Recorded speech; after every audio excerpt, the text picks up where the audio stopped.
আবার একটা নতুন মুভি দেখলাম, যেটা 1 মাস আগে রিলিজ হয়ে গেছিল অলরেডি। এটা একটা মালায়ালাম ফিল্ম, কিন্তু এটা একটা ক্রাইম থ্রিলার মুভি। তো সেই সময় ট্রেলার দেখে যতটা এক্সাইটেড লেগেছিল, খুব ইচ্ছা ছিল মুভিটা দেখার, কিন্তু সেই সময় এখানে অ্যাভেলেবেল না থাকার জন্য আমি দেখতে পাইনি। তো অ্যাট লাস্ট ওটিটি প্ল্যাটফর্মে সেটা রিলিজ করে এবং সোনি লিভে তোমরা সেটা দেখতে পাবে, যার নাম হচ্ছে নারী পেত্তা। অবশ্যই এটা হিন্দি ল্যাঙ্গুয়েজ অ্যাভেলেবেল, তাছাড়াও হিন্দি ল্যাঙ্গুয়েজ ছাড়াও অন্যান্য ল্যাঙ্গুয়েজও অ্যাভেলেবেল রয়েছে। কেমন হলো চলো চট করে জেনে নিই। সানি টকের সঙ্গে সিনেমার জগতে হারিয়ে যাও আর ছোট্ট করে সবকিছু জেনে নাও। মুভিটার রান টাইম হচ্ছে 2 ঘন্টা 30 মিনিট।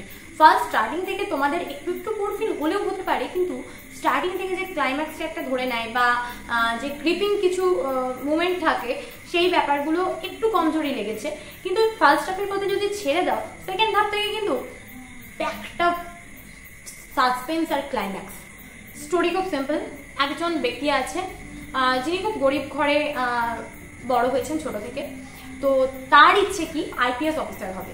তো তার জন্য কঠোর পরিশ্রম করে দিনরাত, কিন্তু যেহেতু ফিনান্সিয়াল কন্ডিশনটা বাড়িতে খারাপ, সেই জন্য তাকে সিআরপিএফ কনস্টেবলে জয়েন করতে হয়। এরপর এমন একটা ঘটনা ঘটে, গল্পের মোড় টোটালি অন্যদিকে ঘুরে যায়, আর তোমরাও কনফিউজ হয়ে যাবে রীতিমতো একটা চমক লাগবে, শক লাগবে। স্টোরি হচ্ছে একটা রিয়েল ঘটনা থেকে ইন্সপায়ার। স্টোরিটা মেনলি পুলিশ ভার্সেস আদিবাসী মানুষদের ওপরে। আদিবাসী মানুষরা নিজেদের আশ্রয়ের জন্য একটি জমি চায়, অন্যদিক থেকে পুলিশ প্রশাসন তাদেরকে সেই জমি থেকে উচ্ছেদ করতে চায়। এই নিয়ে বেঁধে যায় একটা বিবাদ, আর সেই বিবাদ রূপ নেয় একটা ভয়ঙ্কর। এটা অভিনব থমাস কোন রোলটা প্লে করছে এবং কি হতে চলেছে তার ক্যারেক্টারের সাথে, বা কোন কোন টুইস্ট টার্ন লুকিয়ে আছে, সেগুলো সবই তোমরা মুভি দেখতে দেখতে জানতে পারবে। 2003 সালে কেরালায় ট্রাইবাল অঞ্চলের মানুষেরা প্রোটেস্ট করে জমি নিয়ে।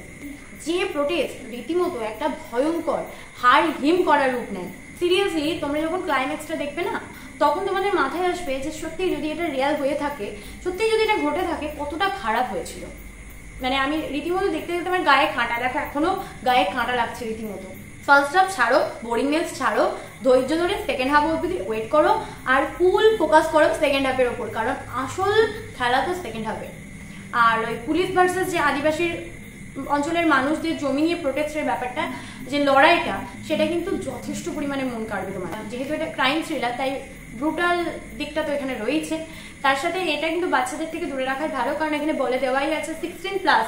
কারণ এখানে যেসব পলিটিক্স রয়েছে, যেসব ব্রুটাল সিন রয়েছে, সেগুলো কিন্তু একটু ম্যাচিওর লেভেলে গিয়ে ভাবতে এবং বুঝতে সুবিধা হবে, সেক্ষেত্রে 16+টা দেওয়া আছে। তো ফ্যামিলি ফ্রেন্ড মুভি বলা যেতে পারে, কারণ এখানে কোনো গালাগালি বা খারাপ কোনো ল্যাঙ্গুয়েজ এরকম কিছু নেই। মাঝেও একটু লাভ স্টোরির একটা সিন ঢুকিয়ে দেওয়া হয়েছে, ওটা না থাকলেও কোনো ব্যাপার ছিল না। সাথে ইমোশন, এই যে দুজনের মধ্যে একটা লড়াই, অ্যাকশন, ব্রুটালিটি, এই ব্যাপারগুলো নিয়ে একটা জমজমাটি বিষয় তৈরি হয়েছে, যেটা ক্লাইম্যাক্সের রূপ নিয়েছে এবং টুইস্ট টার্নও রয়েছে।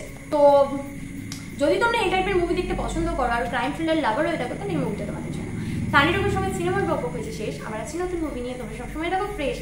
দেখা হচ্ছে নতুন ভিডিওতে নতুন আপডেটের সাথে, তাই সাবস্ক্রাইব করতে ভুললে চলবে না।